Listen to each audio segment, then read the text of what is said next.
কোটি টাকা থাকলেও আমার মতন এরকম শান্তি নাই কেউ মনে হয়। আলহামদুলিল্লাহ আলহামদুলিল্লাহ আমি যে শান্তিটায় আছি। তো হ্যালো এভরিওয়ান, আসসালামু আলাইকুম। কেমন আছেন? আশা করি অনেক অনেক ভালো আছেন। দেখেন সকাল সকাল গাছে পানি দিব, শাক তুলবো, মরিচ তুলবো, ধনিয়াপাতা তুলবো, টমেটো তুলবো। আলহামদুলিল্লাহ কতগুলো শাক তুলে নিলাম। এখন গাছ থেকে মরিচ ধনিয়াপাতা নিলাম। ধনিয়াপাতা করলাম সিজনে একবার শেষ, তারপর করলাম 12 মাস ধনিয়াপাতাকে। অনেকে বলেন আপু আপনি এত ধনিয়াপাতা কীভাবে সবসময় দেখি আপনার গাছ থেকে ধনিয়াপাতা ছিলেন।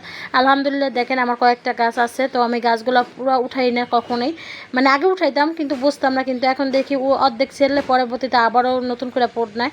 তো এদিকে ধনিয়াপাতা ছেড়ার পর কিছু মরিচ নেব শাক রান্না করার জন্য। তো আজকে শাক রান্না করব, ইলিশ মাছ রান্না করব। গাছ থেকে ধনিয়াপাতা নিয়ে নিলাম, কাঁচামরিচ নিব, এখন টমেটো নিব।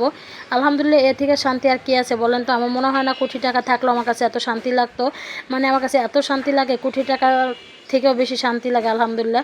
তো আল্লাহ রহমতে দেখেন আমি গাছে প্রত্যেকটা গাছে গোড়ায় গোড়ায় পানি দিতেছিলাম। আর দেখেন এই যে আমার ছোট্ট একটা পেয়ারা গাছে পেয়ারা ধরছে, মেহেন্দি পাতা ধরছে, এদিকে মিষ্টি কুমড়া গাছগুলো ধরছে। আর দেখেন কমলি শাকগুলো ছেঁড়া পর আবার চা পাতি রোদ দিয়েছিলাম। তো এই চা পাতিগুলো হলো যে মানে পাশের দোকানদার চা বিক্রি করে হাতের থেকে আনি, আইনার রোদ দিয়ে গাছের গোড়ায় গোড়ায় দিয়ে। আল্লাহ রহমতে ক্যাপসিকাম গাছ দুটা মানে অন্য টবে ছিল, আইনে লাগানোর পর আবার হয়ে গেছে মাশাল্লাহ। দেখেন করলা গাছে ফুল পড়ছে মাশাল্লাহ। এর থেকে শান্তি আর কি আছে? আমি মনে হয় গাছের সাথে মানে ছাদে যখন যাই গাছের উপরে এমন একটা ক্রাশ খাই, মানে প্রেমে পড়ে যাই যে কোনটা থুয়ে কোনটা করবো। হয়তো আমার বেশি সময় হয় না, তোমার গাছের মনে আরও যত্ন থাকতো, কারণ আমি প্রায় 1 ঘন্টার সময়ের ভিতরে এতগুলো গাছে পানি দেওয়ার লাগে, এতগুলো গাছে টুকটাক একটু খাবার দেওয়ার লাগে, সার দেওয়ার লাগে। সার তো দিই না, নিজে প্রাকৃতিক জৈব সারগুলোই দেই। তো আলহামদুলিল্লাহ দেখেন কত সুন্দর মরিচ হয়ে গেছে। এর থেকে শান্তি আর কি আছে গাইজ? দেখেন কত সুন্দর মরিচ হয় আলহামদুলিল্লাহ। মরিচগুলো রান্না বান্না বসাই দিলাম। তো বাসায় শাকগুলো ধুয়ে পরিষ্কার করে বাইছে নিলাম।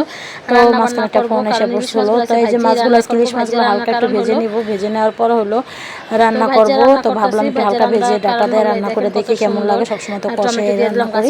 তো গাছে মরিচ দিতেছিলাম, এত ভালো লাগতেছিল। কালারগুলো দেখেন অসাম একবারে। দেখেন ডাটা আর আলু দিয়ে রান্না করতেছিলাম, গাছের টমেটো। আলহামদুলিল্লাহ এর থেকে সুখে শান্তি আমার কাছে আর নাই। কোটি টাকা থাকলেও আমার মনে হয় এত শান্তি লাগতো আমার কাছে। আলহামদুলিল্লাহ নিজের কাছে শাক সবজি ছিঁড়ে রান্না করা, গাছে পানি দেওয়া, গাছ থেকে মরিচ ছিঁড়ে খাওয়া, এত শান্তি, একবার অসাধারণ একটা খাবার হয় আমার কাছে। মানে বেশ ভালোই লাগে আমার কাছে। কার কাছে কেমন লাগে জানি না, হয়তো অনেকে বলবেন যে কৃষিকাজ করে খায়। হ্যাঁ ভাই, আমি কৃষিকাজ করেই খাই। মানে আমার কৃষিকাজ করতে বেশি বিশেষ করে ভালো লাগে। আমার যদি জায়গা থাকতো, একটা শহরে যদি একটা ছাদ নিজের থাকতো, তাহলে আমি মুরগি পালতাম, সব কিছু পাইলে আপনাদের সাথে শেয়ার করতাম। তো আলহামদুলিল্লাহ তো আমার রান্নাবান্না প্রায় শেষ। তো ওই দেখেন এর থেকে শান্তি কী আছে বলেন তো গাইস? দেখেন আমি শাক ভাজি করলাম, ছাদ বাগানের ইলিশ মাছ রান্না করলাম। তো এদিকে বিকালবেলা একটু ফুচকা আনছিলাম, তো ফুচকাগুলো খাইতেছিলাম। ফুচকা খাইতে খাইতে আপনাদের থেকে বিদায় নিব। তো আমার ভিডিওগুলো যদি ভালো লাগে অবশ্যই লাইক কমেন্ট শেয়ার করে দেবেন। সবাই ভালো থাকবেন, সুস্থ থাকবেন।